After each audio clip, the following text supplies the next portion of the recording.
Welcome to the Timeless Tales Library, where whispered stories become bridges to slumber.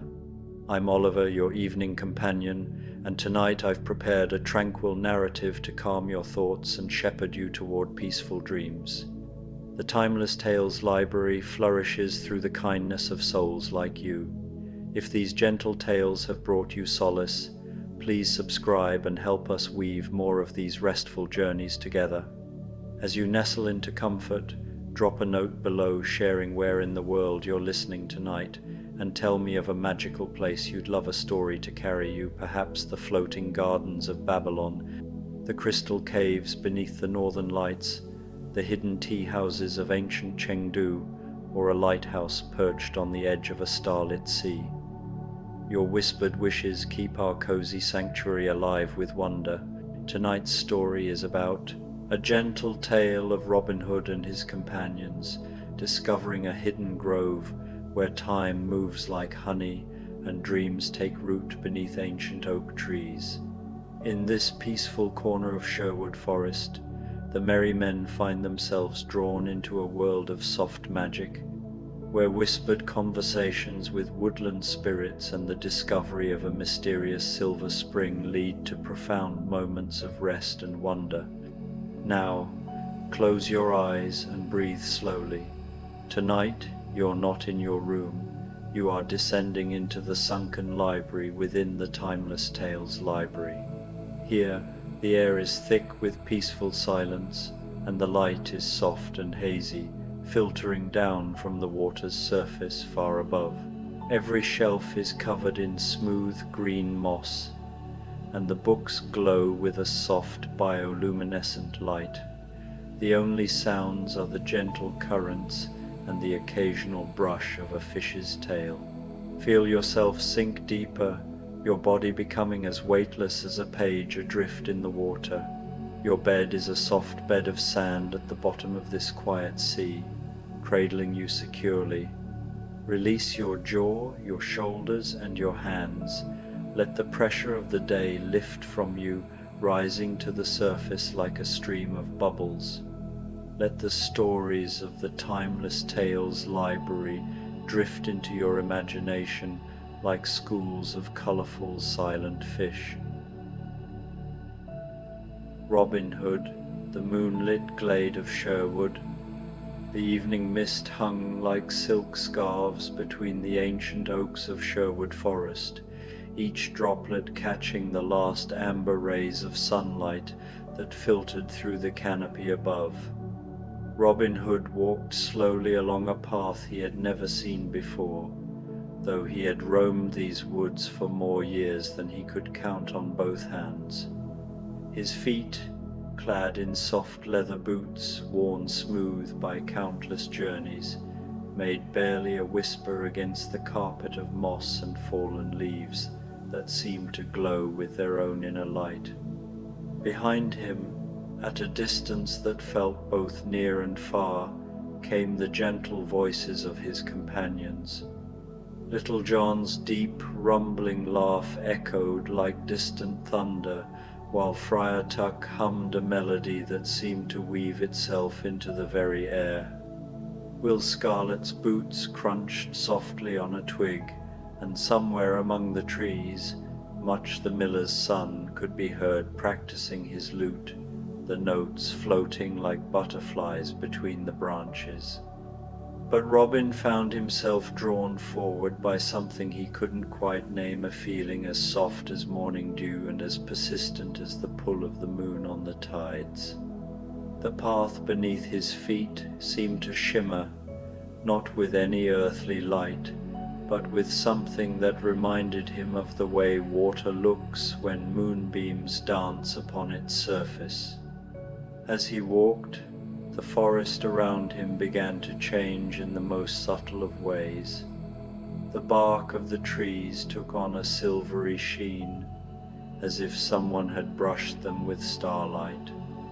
The leaves overhead rustled with a sound like whispered secrets, though there was barely a breath of wind, and the air itself seemed to thicken with possibility, the way it does just before the first snow of winter, when the world holds its breath in anticipation.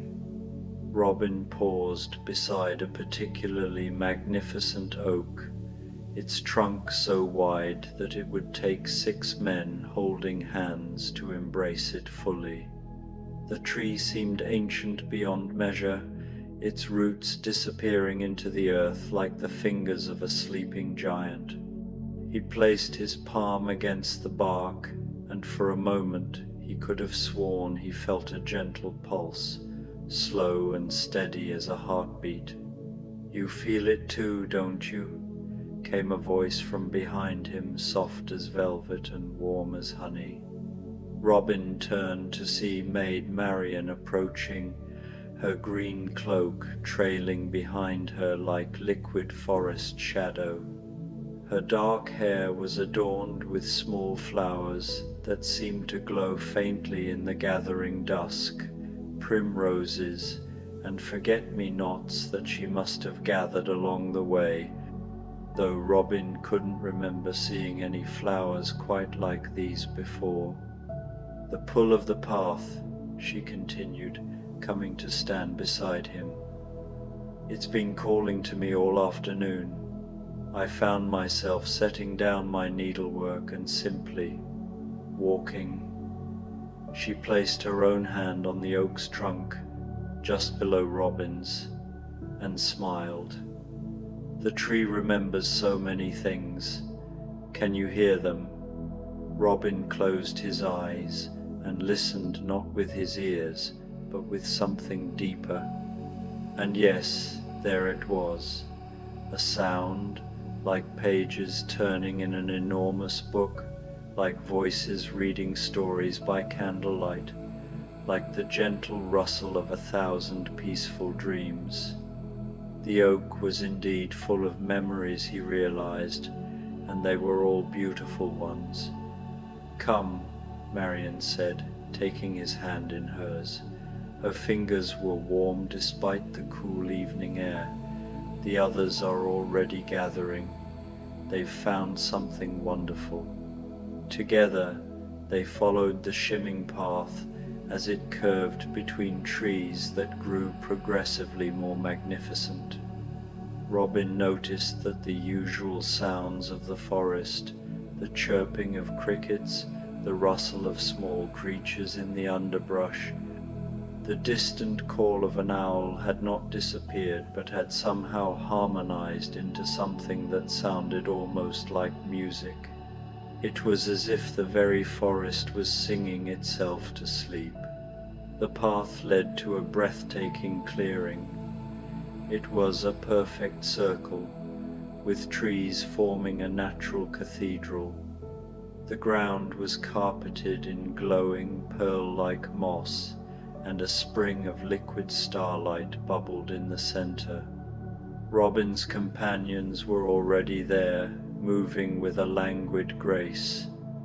Little John sat cross-legged, speaking quietly with Friar Tuck, who wiggled his toes in the moss like a child. Will Scarlet lay on his back, staring at the early stars. Much the miller's son sat by the spring, plucking his lute.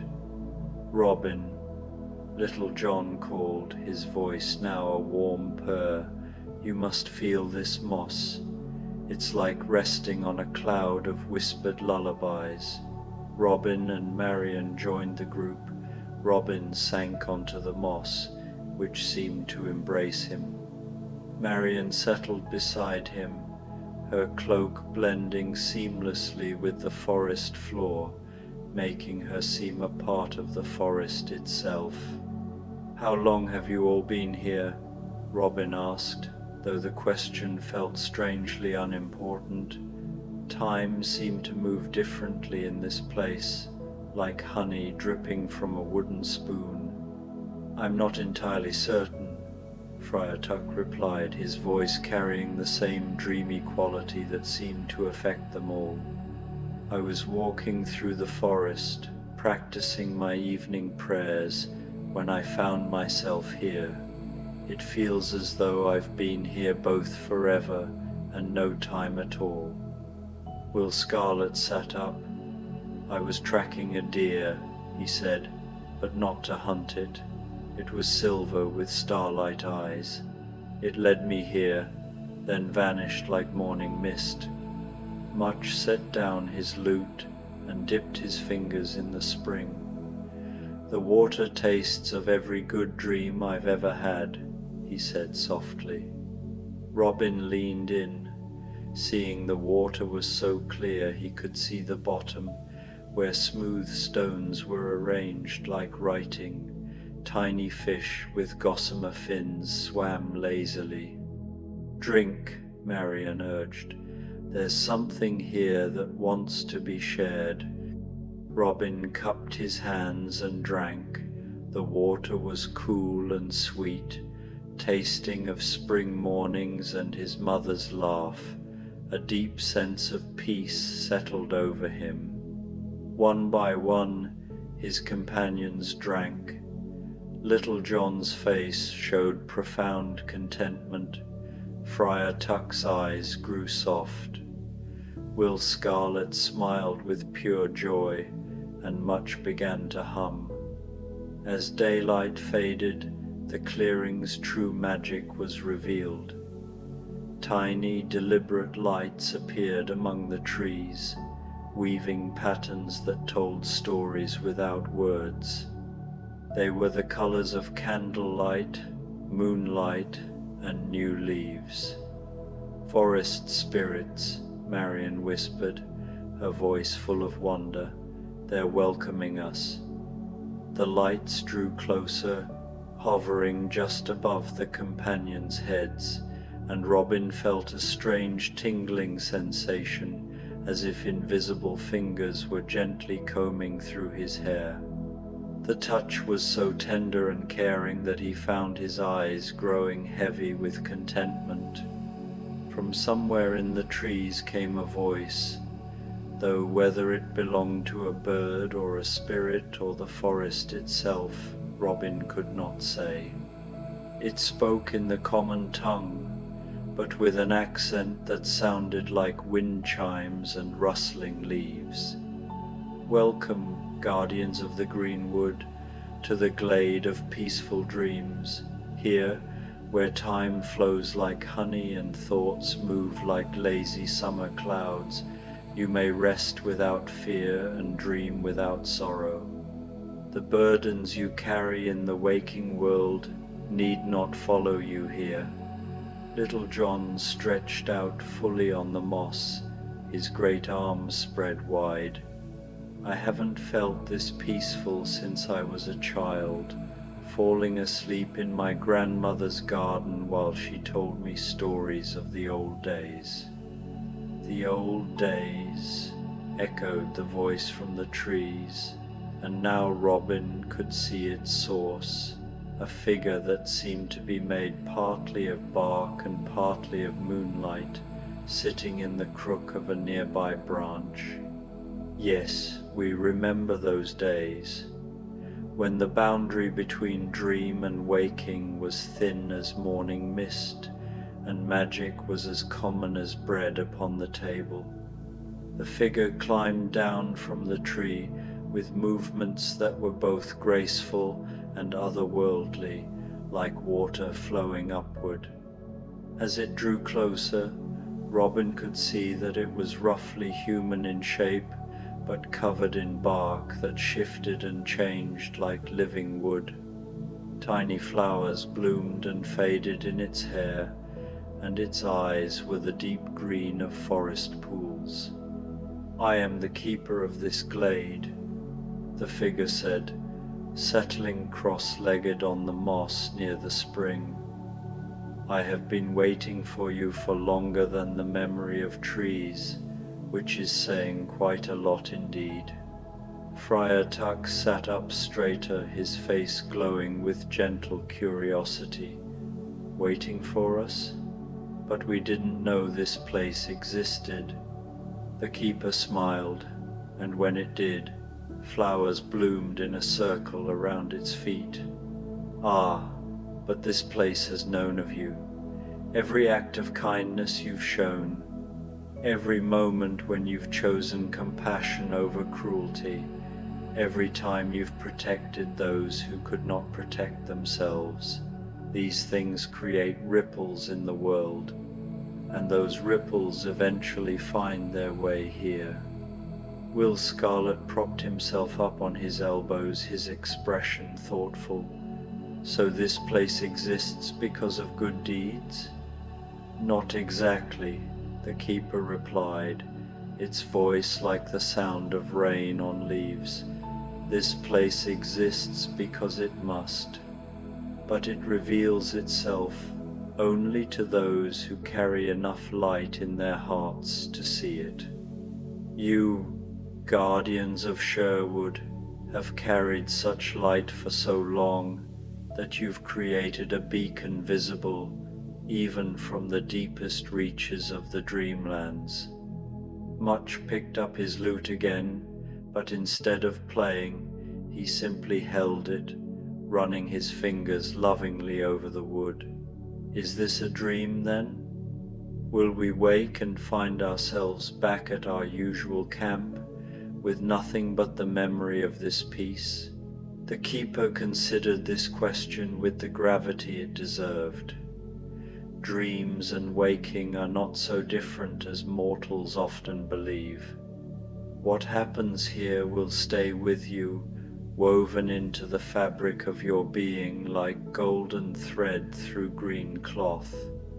When you return to your daily lives, you will carry this peace within you, a sanctuary you can visit whenever the world grows too heavy to bear alone. Robin found himself lying back on the moss, staring up at the canopy where the lights continued their gentle dance. How is it that such a place can exist in a world that often seems so full of darkness? Darkness exists, the keeper acknowledged, but so does light. For every shadow there is somewhere a candle flame, for every sorrow there is somewhere a moment of joy. This glade exists in the spaces between, in the pause between heartbeats, in the silence between words, in the rest between dreams. As if summoned by the keeper's words, more figures emerged from the trees. They were woodland creatures, unlike any Robin had seen. Rabbits with fur like silver water, deer with antlers of crystallized moonlight, and foxes with tails that trailed golden light. A magnificent stag approached the spring, its antlers branching like an ancient tree. As it drank, the water rippled with nameless colors that existed only between sunset and starlight. The animals here, Marian observed, stroking a rabbit, they're not afraid. Fear is a thing of the waking world, the keeper explained. Here, every creature exists simply to be beautiful, to add its unique note to the eternal song of peace. Friar Tuck began to pray, but his words were of gratitude. He thanked the moss, the water, his friends, and the magical creatures. As each word dissipated into the night, a tiny star appeared in the canopy above. The keeper noticed Robin's observation and nodded approvingly. Gratitude is the most powerful magic in any world. It transforms what is into what it was always meant to be. Little John had attracted the attention of a bear, but this was no ordinary forest bear. Its fur was the color of deep twilight, shot through with threads of silver, and its eyes held the wisdom of ages.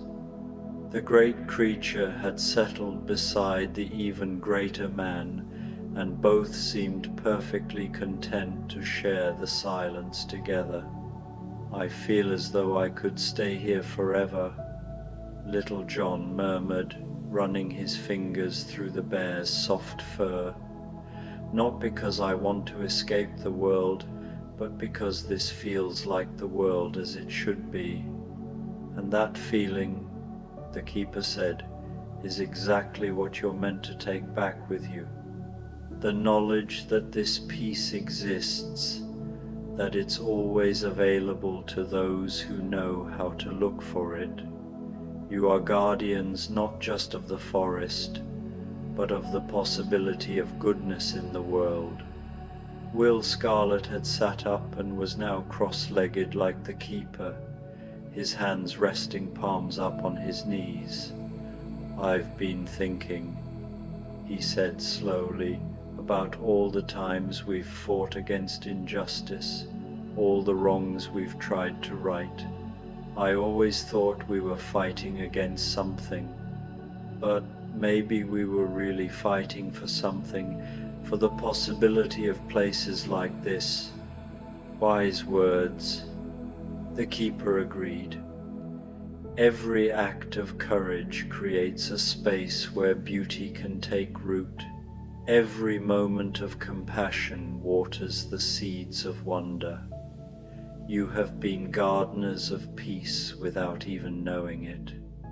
Much began to play his lute, but the melody seemed to arise from the glade itself, as if the music had always been there.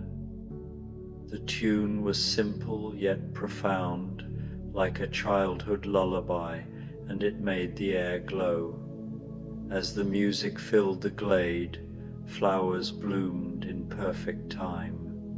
These were flowers from poems and dreams, roses the color of whispered promises, lilies that glowed like moonbeams, and tiny blossoms that chimed like bells in the breeze. Robin found his voice joining the music, humming along. He had never considered himself a singer, but here his voice found notes he'd never reached.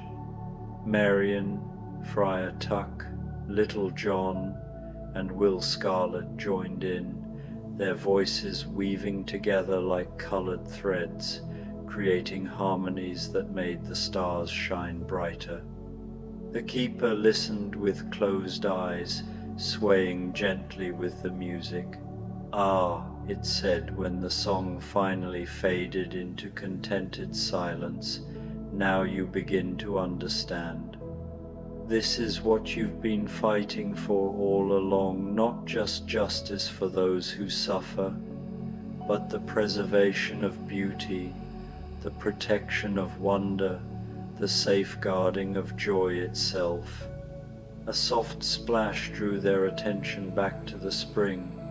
The fish Robin had noticed earlier had multiplied, and now the clear water teemed with creatures that seemed to be made of liquid light.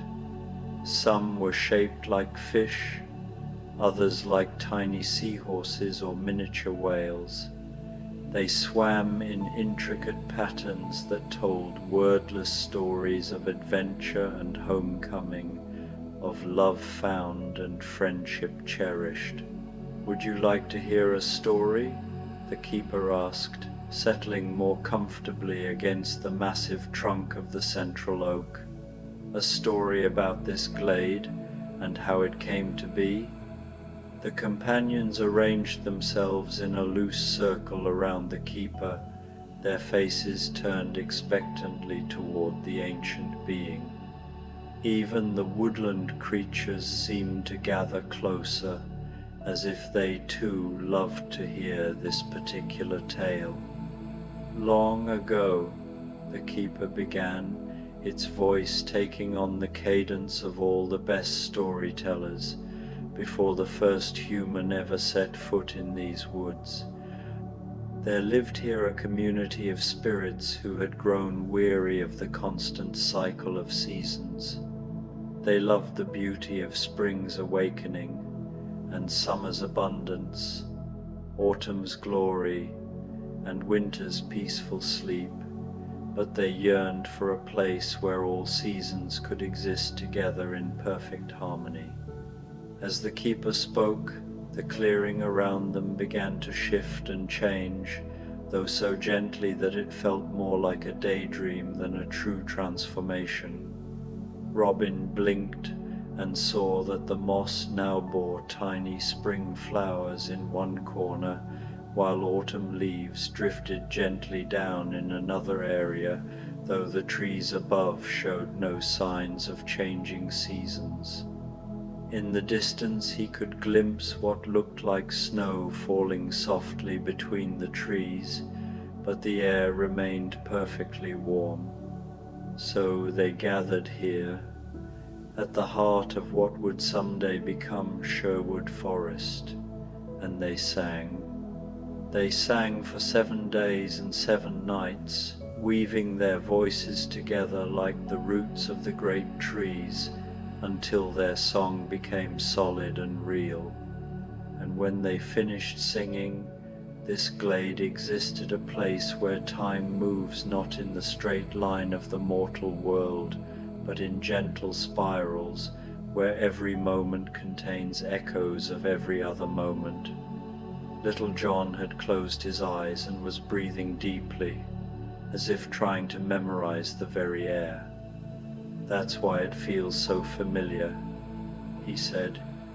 "It's not just this moment we're experiencing, but every peaceful moment that has ever been or ever will be." "Precisely," the keeper said with obvious pleasure. "You understand quickly, giant of the gentle heart. Here, the meditation of monks mingles with the contented sleep of bears in winter. The laughter of children playing in sunlit meadows exists alongside the quiet satisfaction of farmers watching their crops grow. Every moment of peace that has ever existed in this forest, or indeed in any forest, can be found here if you know how to look." Marion had discovered that if she moved her hand through the air above the spring, tiny motes of light followed her fingers like fairy dust. "And you've been the guardian of this place all this time?" "Guardian and gardener both," the keeper replied, "though I must admit it has been lonely work. The spirits who created this place have long since moved on to other realms, and few mortals have ever found their way here. You are the first visitors I've had in, oh, it must be at least 3 centuries now."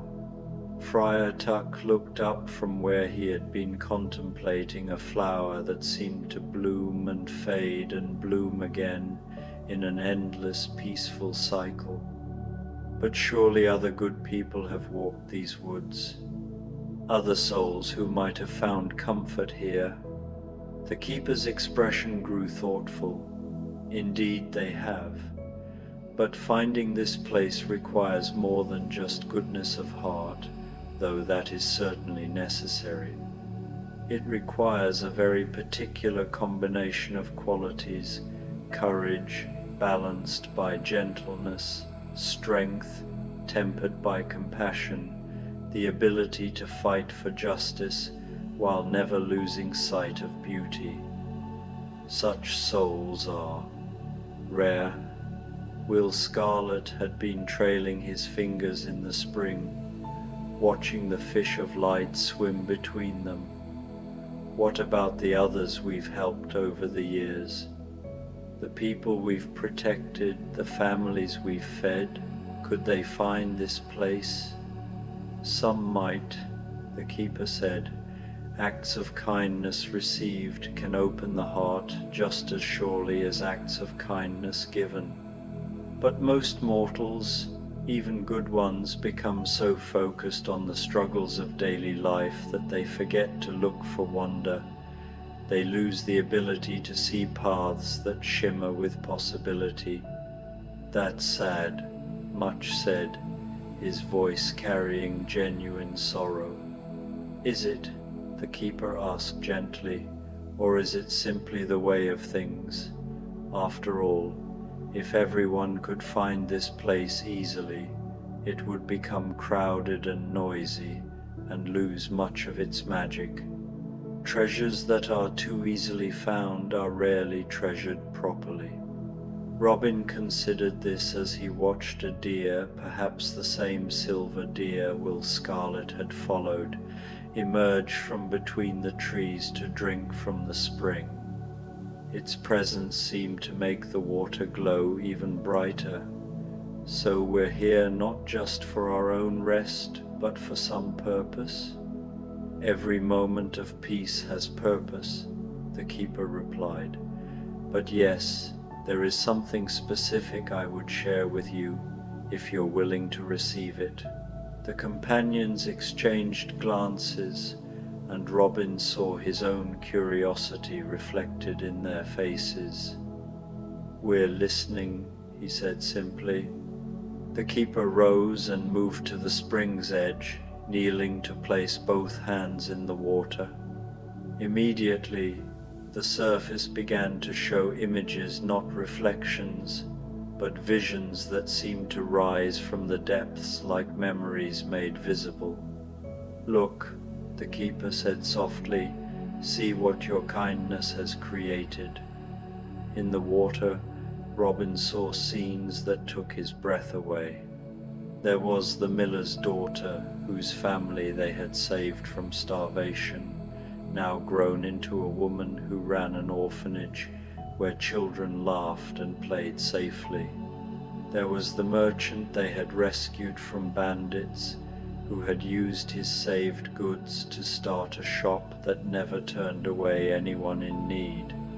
There was the elderly widow whose home they had protected from the sheriff's men, and she was now surrounded by grandchildren who listened wide-eyed to her stories of the brave men who lived in the forest.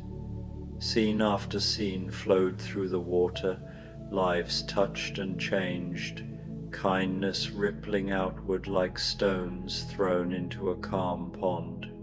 Robin saw children who had never known hunger because of food his band had provided, families reunited because of injustices they had corrected, hope kindled in hearts that had nearly given up because they had dared to stand against cruelty. Each act of goodness, the keeper explained, creates more goodness. Like seeds carried on the wind, kindness travels farther than its planters ever imagine. You have created gardens of compassion in places you've never even seen. Tears gathered in Marion's eyes, but they were tears of joy rather than sorrow. All those people, we barely remember some of them, but they remember us. More than remember, the keeper said, they carry your example forward. The merchant now teaches his own children to share with those who have less. The miller's daughter tells the orphans stories of heroes who protect the innocent. The widow's grandchildren grow up believing that good will always triumph because they've seen proof of it with their own eyes. Little John wiped his eyes with the back of his enormous hand. I never thought, we did what we did because it was right, not for any reward. And that, the keeper said with a smile that seemed to make every flower in the glade bloom more brightly, is exactly why your actions had such power. Kindness done for its own sake carries magic that kindness done for recognition never can. The images in the spring faded, leaving only the gentle fish of light swimming in their eternal patterns. But the feeling of connection remained, the sense that Robin and his companions were part of something much larger and more beautiful than they had ever imagined. Much had been quiet for a long time, cradling his lute and gazing into the middle distance. Now he spoke, his voice soft with wonder. I understand now why this place exists. It's not separate from our work in the world, it's the heart of it.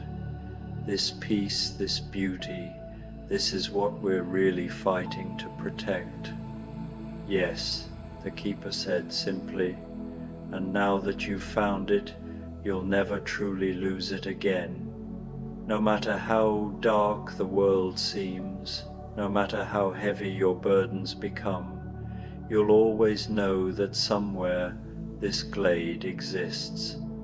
That peace is possible, that beauty endures. Friar Tuck had begun another prayer, but this one was different from his earlier expressions of gratitude. This was a prayer of understanding, of recognition that he had been blessed to glimpse something holy. His words seemed to hang in the air like incense, and Robin noticed that they formed patterns not unlike the swimming patterns of the light fish in the spring. "Will we be able to find this place again?" Robin asked, though part of him already knew the answer. "When you truly need it," the keeper promised, though it may not always appear in the same form. Sometimes it might be a sudden peace that descends upon you in the middle of a difficult day. Sometimes it might be a dream so vivid and comforting that it stays with you for years. Sometimes it might be a moment of perfect understanding shared with a friend, or the feeling of absolute rightness when you help someone in need. The night had deepened around them, but rather than growing darker, the glade seemed to be growing brighter. The moss beneath them pulsed gently with pearl light, the spring gurgled more musically, and the dancing lights in the trees had multiplied until the entire clearing twinkled like a constellation brought down to earth. Marian had been weaving tiny flowers into her hair, flowers that seemed to glow softly once they were woven in place. "I feel as though I'm remembering something I never knew I had forgotten," she said, "like coming home to a place I've never been." "That's because," the keeper said, settling back against the great oak, "every soul carries within it the memory of perfect peace. Most people never find their way back to that memory, but some like yourselves live in such a way that the memory grows stronger rather than fainter." Will Scarlet had been experimenting with the spring water, letting drops fall from his fingers and watching them turn into tiny sparkles before they hit the surface. "I keep thinking about all the people we've helped over the years. Do you think any of them have ever found a place like this?" The keeper's smile was like sunrise over a peaceful valley. "O young warrior of the scarlet cloak, you would be amazed. The woman who now runs the orphanage sometimes finds herself in a garden that exists only in the space between sleeping and waking, where she can play with children who exist only in dreams but who are no less real for all that. The merchant occasionally discovers doors in his shop that lead to rooms full of impossible treasures that he can give away freely without ever diminishing his stock. The widow's garden sometimes grows flowers that bloom in colors that don't exist in the waking world, and their fragrance carries the voices of loved ones she thought she'd lost forever." Little John had been so still that Robin thought he might have fallen asleep, but now the giant man spoke, his voice thick with emotion. "You're saying that the good we've done, it creates its own kind of magic?" "I'm saying," the keeper replied gently, "that good has always been magic. You've simply been practicing it so purely and so consistently that you've learned to see the results. Magic isn't something separate from kindness. It's what kindness becomes when it's given freely and without expectation of return." As if to demonstrate this point, the keeper reached into the spring and brought up a handful of water that somehow retained its shape, despite having no container. The water sphere floated above the keeper's palm, and within it Robin could see tiny scenes playing out like miniature theatre. Children laughing, lovers reuniting, strangers helping each other, gardens blooming, animals playing, families gathering around warm hearths. Every drop contains a moment of happiness that your actions have made possible, the keeper explained. Watch. The keeper blew gently on the floating sphere, and it dissolved into countless tiny droplets that drifted throughout the glade like the gentlest rain. Where each droplet landed, something beautiful happened. A flower bloomed, a butterfly with wings like stained glass materialized, a soft chime sounded, a sweet fragrance arose. Much laughed with pure delight, holding out his hands to catch the magical rain. Where the droplets touched his skin, they left tiny marks like birthmarks, but these marks glowed softly and filled him with warmth. It tickles, he said, grinning like a child, like being kissed by happiness itself. All around the glade, the companions found themselves touched by the droplets of distilled joy. Each touch brought with it a memory, not their own memories, but the memories of those they had helped.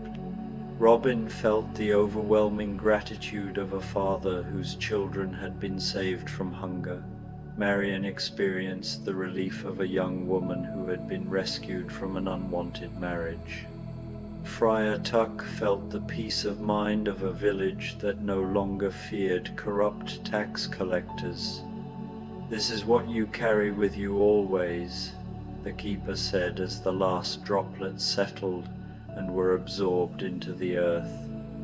"Not just the satisfaction of work well done, but the living, breathing joy of lives made better.